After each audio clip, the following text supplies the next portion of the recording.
గుంటూరులోనే ఒక కుర్రవాడు ఎప్పుడు మాస్టర్ గారి పక్కన తిరిగేవాట, వాడు నాస్తికుంట, కానీ మాస్టర్ గారు అంటే ఇష్టం. అతని పేరు ఏదో శ్రీనివాసు వెంకటేశ్వర్లు ఏదో పేరుంది.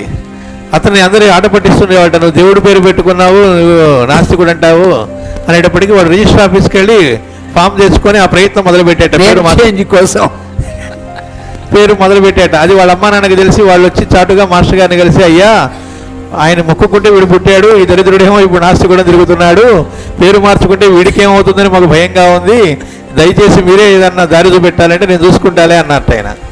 ఆ తర్వాత అంటే ఇతను వచ్చి కలిసింది, వాళ్ళ తల్లిదండ్రులు వచ్చి కలిసింది ఆ పిల్లాడికి తెలియదు, ఆ కుర్రాడికి.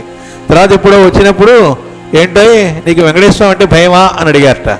నాకేం భయం అన్నట్ట. అయితే ఎందుకో పేరు మార్చుకోవటం అన్నట్టు.